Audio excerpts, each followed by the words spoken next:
2 वर्षाआधी मी 21 दिवसांसाठी हे चॅलेंज स्वीकारलं होतं 5 सवयींचं. आणि मला असं वाटतं मी आज जे काही आहे ना, म्हणजे मी जितकी बदलली आहे त्या सवयींमुळे. आणि मला असं वाटतं की तुम्हीसुद्धा ते चॅलेंज घ्यावं. आणि मी गॅरंटी देते हे चॅलेंज घेऊन तुम्ही 21 दिवसात स्वतःमध्ये एक मोठा बदल बघणार.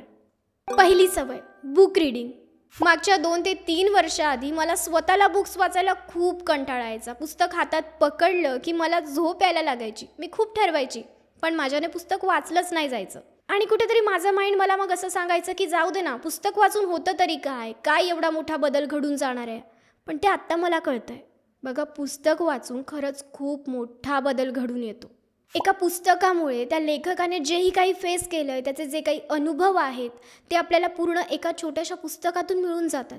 त्या लेखकाच्या पूर्ण लाईफचा अनुभव आपल्याला त्या छोट्याशा पुस्तकातून काही दिवसातच मिळून जातो. बघा, आपण बऱ्याचदा भूतकाळाचे विचार करतो. भूतकाळाचे विचार करून दुःखी होतो की तेव्हा ती मी गोष्ट नको करायला हवी होती, मी ते का केलं, माझ्याने ती चूक झाली, जर तेव्हा मी तसं केलं नसतं तर असं घडलं नसतं, का तेव्हा मला कोणी गाईड केलं नाही.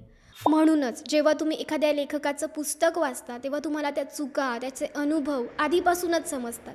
आणि ज्या चुका तुम्ही पुढे करणार असाल त्यापासून तुम्ही आत्तापासूनच सावध होऊन जाता.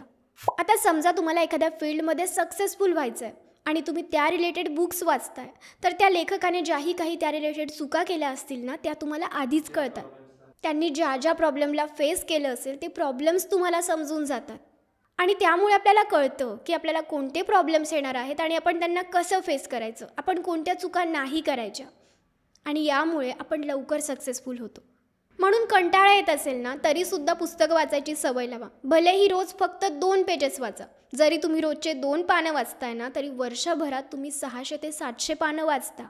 म्हणजे जवळजवळ तुम्ही 2 ते 3 पुस्तकं संपवून टाकता. आणि आयुष्य बदलवण्यासाठी ना कधीकधी आपल्याला फक्त 1 पुस्तक पुरेसं असतं, किंवा त्या एका पुस्तकामधलं 1 पानसुद्धा. दुसरी सवय, तुमच्यापेक्षा समजदार, अनुभवी आणि यशस्वी व्यक्तींच्या सानिध्यात राहा. आता काही जण म्हणतील की माझ्या आजूबाजूला तर सगळे छपरीच लोक आहेत, मग मी काय करू. बघा, महत्त्वाचं नाही आहे की असे लोक प्रत्येकाच्या आजूबाजूला असतील तर ठीकच आहे. पण नसतील तर तुम्ही त्यांचे व्हिडिओज बघू शकता, त्यांचे पुस्तकं वाचू शकता. अशा पद्धतीने तुम्ही त्यांच्या सानिध्यात राहू शकता. मग असं का, तर बघा, जशा लोकांमध्ये आपण राहतो ना तसे आपण बनत जातो. आणि ज्यावेळी आपण चांगल्या लोकांमध्ये राहतो तेव्हा बऱ्याचदा बघा, आयुष्याच्या बऱ्याच स्टेजेसना आपल्याला कुणाचा तरी गायडन्स लागतो, सल्ला लागतो. त्यावेळी अशा लोकांचा सल्ला आपल्याला कामात येतो. त्यांचे गुण, त्यांच्या चांगल्या सवयी, त्यांचे अनुभव आपल्याला मिळत जातात. अशा लोकांच्या सानिध्यात राहून आपली प्रगतीच होते. आपल्यालाही त्यांच्यासारखं बनावंसं वाटतं. पण जर छपरी लोकांबरोबर राहाल तर तसंच बनावंसं वाटेल आणि तसेच बनून जाल. म्हणून संगत ही नेहमी चांगली ठेवा. माझ्या आयुष्यात सुद्धा मी खूप कमी लोकांच्या कॉन्टॅक्टमध्ये आहे, खूप कमी लोकांशी क्लोज आहे. पण ते जेही कुणी आहेत ना, त्यांच्यापासून मी नेहमी काहीतरी शिकत असते. त्यांच्यामध्ये राहून मला पॉझिटिव्ह फील होतं. म्हणूनच 100 निगेटिव्ह आणि फालतू लोकांबरोबर राहण्यापेक्षा एकच समजदार आणि पॉझिटिव्ह व्यक्तीसोबत राहा, जो तुम्हाला त्या 100 लोकांच्या पुढे घेऊन जाईल. तिसरी सवय, नवनवीन स्किल शिका. बघा, आपल्याला बऱ्याचदा वाटायचं की मला हे करायचं आहे, मला ते करायचं आहे, किंवा आपले काही स्वप्न असतात, मला हे बनायचं आहे, पण आपण ते बनतच नाही. आणि आयुष्याच्या धावपळीत आपल्याला आपल्या आवडत्या गोष्टी करण्यासाठी वेळच मिळत नाही आणि वेळेनुसार आपण ते विसरून सुद्धा जातो. पण आत्ता वेळ आहे त्या सगळ्या गोष्टी करण्याची ज्या तुम्हाला आवडतात. बघा, बऱ्याचदा आपण आपले तेच कामं करून बोर होतो. जसं की हाऊसवाईफ असतात, त्या घरातली कामं करून बोर होतात. त्यांनासुद्धा काहीतरी करावंसं वाटतं, पण त्या सुरुवात करत नाही. किंवा जे ऑफिसला जाणारे असतात ते सुद्धा रोज 30 रुटीन फॉलो करून बोर झालेले असतात.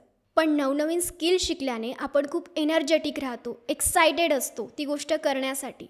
आणि त्यातच ती गोष्ट आपल्या आवडीची असेल तर मग विषयच नाही. मग त्या कोणत्याही गोष्टी असू द्या. म्हणून कोणतीही तुमच्या आवडीची स्किल असू द्या, शिका. मग ती सिंगिंग असू द्या, डान्सिंग असू द्या, एखादा खेळ असू द्या, कुकिंग असू द्या, कोणतीही छोटी गोष्ट असू द्या किंवा कोणतीही मोठी गोष्ट तुम्हाला वाटतंय ना, तुमचं आवडीचं आहे ना, तर सुरुवात करा, शिका ती गोष्ट. घरच्या घरी शिका, क्लास लावा, स्वतःहून शिका, कसंही शिका. चौथी सवय, मेडिटेशन. बघा, मेडिटेशन म्हणजे बऱ्याच जणांना एका जागी बसून डोळे लावून एखाद्या मंत्राचा जाप करणं, श्वासावर लक्ष केंद्रित करणं, एकाच जागी मन गुंतवणं असं वाटतं. पण मेडिटेशनचा अर्थ फक्त हा नाही आहे. मी मागच्या 2 वर्षापासून सायंकाळी रोज टेरिसवर जाऊन मावळत्या सूर्याला बघते, आजूबाजूला बघते. प्रेझेंट मुमेंटमध्ये राहून काहीही विचार न करता आजूबाजूच्या गोष्टींना बघते, उडणाऱ्या पक्षींना बघते, आकाशाकडे बघते, माझ्यासमोर जे काही घडतंय त्याला बघते, येणाऱ्या हवेला फील करते, पूर्ण प्रेझेंट मुमेंटमध्ये राहते. आणि हे माझ्यासाठी मेडिटेशन आहे, जे करून मला खूप शांती मिळते. आणि याच शांतीमुळे मी माझ्या इतर कामांमध्ये, माझ्या नात्यांमध्ये स्टेबल राहते. कितीही प्रॉब्लेम्स येऊ द्या, अडचणी येऊ द्या, मी त्यांना शांततेत फेस करते. म्हणून गरजेचं नाही आहे की मेडिटेशनमध्ये प्रत्येक वेळी मंत्राचा जापच केला पाहिजे आणि श्वासावरच लक्ष दिलं पाहिजे, एका जागी डोळे बंद करून बसलं पाहिजे. नाही, ते सुद्धा मेडिटेशन आहे, ते सुद्धा योग्यच आहे. पण जर तुम्हाला ते आवडत नसेल ना, तर हे करा. किंवा तुम्हाला जे आवडत असेल ते करा. ज्यातून तुम्हाला शांती मिळत असेल त्या गोष्टी करा. तेच तुमच्यासाठी मेडिटेशन आहे.